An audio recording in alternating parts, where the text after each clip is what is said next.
নমস্কার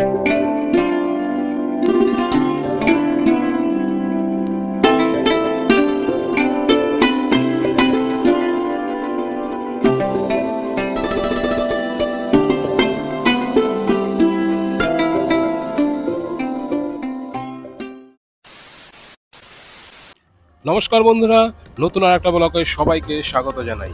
আজকে আমি যাচ্ছি পশ্চিমবঙ্গের বৃহত্তম লাহিড়ী বাবার আশ্রমে, আর সেটা হলো রাজহাট হুগলি প্যান্ডেল। মধ্যমগ্রাম থেকে মুড়াগাছা হয়ে কল্যাণী হাইওয়ে রাস্তা বরাবর ব্যারাকপুর পার হয়ে ত্রিবেণী হয়ে সোজাসুজি আমরা ঢুকছি রাজহাট, অর্থাৎ ব্যান্ডেলের অন্তর্গত এই রাজহাট। সেই এরিয়াতে আমরা চলে এসেছি। প্রচুর আম বাগান এখানে আছে, গ্রাম্য পরিবেশে এই লাহিড়ী বাবার আশ্রম, যেটা কিনা পশ্চিমবঙ্গের বৃহত্তর লাহিড়ী বাবা আশ্রম। ভীষণ মনোরম পরিবেশ, এখানে গাড়ি রাখারও ব্যবস্থা আছে। এই হচ্ছে প্রবেশদ্বার, এখান থেকে কিন্তু ঢুকতে হবে, আর কিছু নিয়ম আছে সেগুলো কিন্তু বলে দেবো। আধারালয়, সবার প্রথমে এই জায়গাটা একটু দেখিয়ে দিই। এটা নির্দিষ্ট টাইমে কিন্তু এই মন্দির খোলে। মন্দির খুলিবার সময় সকাল 10টা হইতে দুপুর 12টা পর্যন্ত, আর তারপরে আবার বিকেল 4টে হইতে সন্ধ্যে 6টা পর্যন্ত। এই মাঝখানে 4 ঘন্টা কিন্তু অফ থাকে। এই জিনিসটা কিন্তু একটু খেয়াল রাখবে, তবে তোমাদের সময়টা নষ্ট হবে না।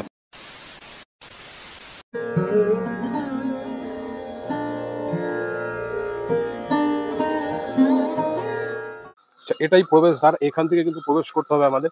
এবং এই যে পুরো জায়গাটা না এতটা সুন্দর, এতটা নিরিবিলি জায়গা, মানে এখানে আসলে তোমরা সহজে বেরোতে চাইবে না। তোমাদেরকে কিন্তু জুতো রাখতে হবে আলাদাভাবে, এবং তার পাশাপাশি একদম মন্দির প্রাঙ্গণে, মানে মন্দিরের যে জায়গাটা, সেখানে কিন্তু ক্যামেরা অ্যালাউ নেই। এই পাশে কিন্তু তোমরা এরকম দেখতে পাবে যেখানে বড় বড় রাজহাঁস। এই পাশে প্রচুর ফুল গাছ আছে, গোলাপ ফুল।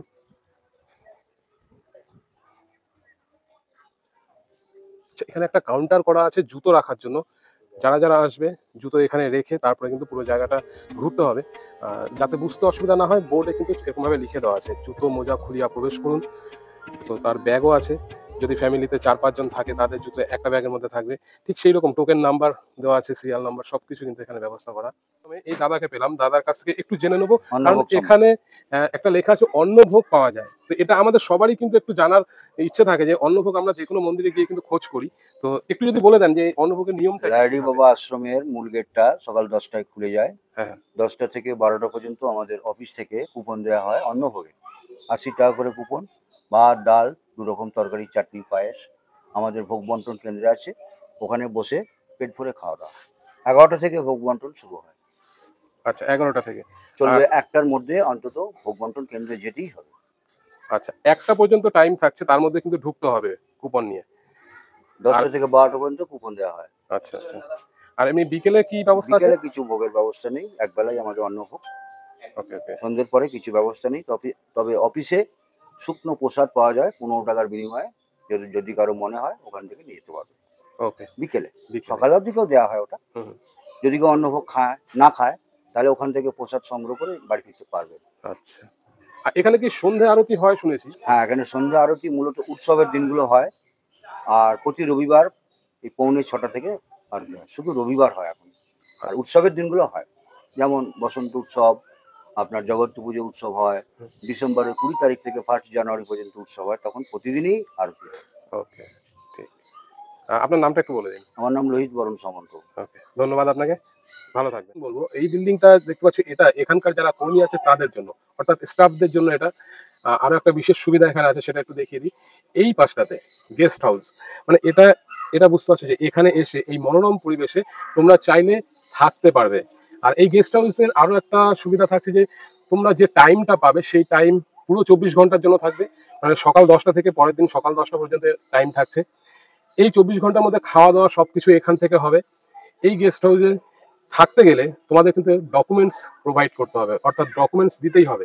ডকুমেন্টস ছাড়া কোনো থাকা যাবে না। হয় 1200 টাকা চার্জ 24 ঘন্টার জন্য, অর্থাৎ একদিনের জন্য পুরো 1200 টাকা। তবে এই মুহূর্তে অনলাইনের সুবিধাটা হয়তো পাওয়া যাবে না, কারণ এখনো চালু হয়তো হয়নি। কিন্তু ফোন নম্বর আছে, আমি ফোন নম্বর দিয়ে দেবো ভেতরে।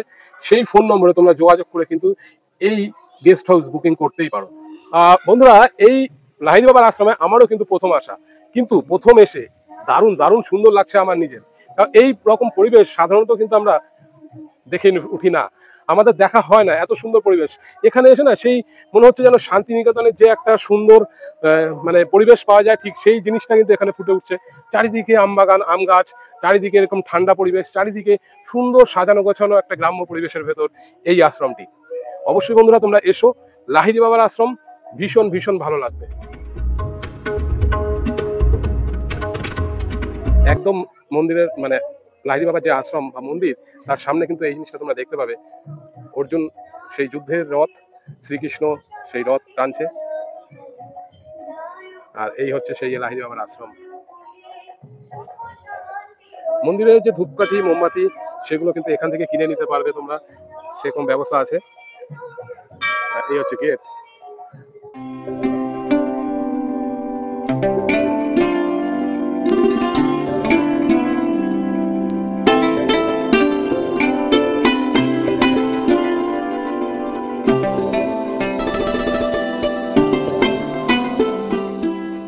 আমাদের এই পশ্চিমবঙ্গে এত সুন্দর সাজানো গোছানো মন্দির খুব কম কিন্তু দেখা যাবে।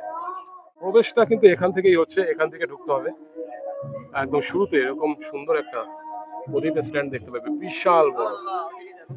এত সুন্দর একটা মন্দির, লাহিড়ী বাবার আশ্রম, যদি এখানে না আসা হয় কখনো, সত্যি দারুণ একটা জিনিস মিস হয়ে যায়। মন্দিরের ভেতরে কিন্তু এইরকম স্ট্যান্ড করা আছে যেখানে ধূপকাঠি মোমবাতি জ্বালানোর জায়গা, তো সেই জায়গাটাতেই তোমাদের ধূপকাঠি মোমবাতি জ্বালাতে হবে, বাইরে কিন্তু কোথাও ব্যবহার করা যাবে না। এখানে একটা আছে টেবিল করা, এখানে বালি দেওয়া আছে ধূপকাঠি মোমবাতি, আর এই হচ্ছে সেই মন্দির।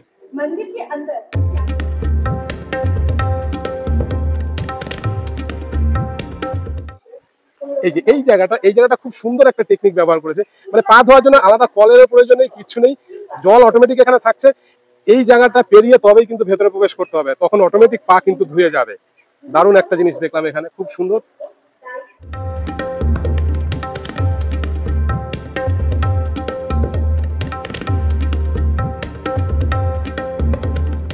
আচ্ছা, এবার বেরিয়ে যাচ্ছি মন্দির থেকে, এক্সিট এদিক থেকে করতে হবে। চলো এখান থেকেই বেরিয়ে সোজা একটু দেখিয়ে নি। এখন আমের তো সিজন, প্রচুর আম গাছে, দেখো আমগুলো দেখো, সব বড় বড় আম হয়ে আছে, মানে এতটা নিচে আম যে রীতিমতো কিন্তু আমি হাত দিয়ে টাচ করতে পারবো আম। এই যে এতটা নিচে আম, হাতে হাতে টাচ হচ্ছে সবার।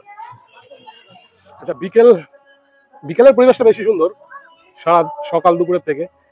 তো এক্সিটের যে রাস্তাটা সেটা কিন্তু আলাদা। আমরা ঢুকেছিলাম এই রাস্তাটা থেকে, এই রাস্তাটাতে ঢুকেছিলাম, এটা এন্ট্রি গেট ছিল, এন্ট্রান্স রাস্তা। আর এখন যেটাতে যাচ্ছি এটা এক্সিট। কেমন লাগলো অবশ্যই কিন্তু জানিও, আর যারা চিন্তা করছো আসবে অবশ্যই চলে এসো, ঝটপট করে চলে এসো, কারণ এত সুন্দর জিনিস দেখলে পরে একটা চূড়ান্ত শান্তি। সব থেকে গুরুত্বপূর্ণ একটা ইনফরমেশন দিয়ে রাখি, এই মন্দিরে কিভাবে আসবে বা এই লাহিড়ী বাবার আশ্রমে কিভাবে আসবে তোমরা। এখানে আসতে গেলে তোমাদের সবার প্রথমে আসতে হবে ব্যান্ডেল স্টেশন। ব্যান্ডেল স্টেশন তো আমরা সবাই চিনি, নাম তো সবাই জানি। ব্যান্ডেল স্টেশনে আসতে হবে এবং ব্যান্ডেল স্টেশন থেকে এক টোটোতে চলে আসতে পারবে এই লাহিড়ী বাবার আশ্রমে। এবং এই যে জায়গাটি আছে এটার নাম রাজহাট। ব্যান্ডেল থেকে এই আশ্রম পর্যন্ত টোটোতে যদি আসো 25 টাকা ভাড়া, তোমরা কিন্তু এইভাবে চলে আসতে পারো খুব সহজে। ব্যান্ডেল, রাজহাট, লাহিড়ী বাবার আশ্রম। আচ্ছা, আমরা কিন্তু দেখে বেরোলাম, খুব ভালো লাগলো, একটা খুব সুন্দর পরিবেশ।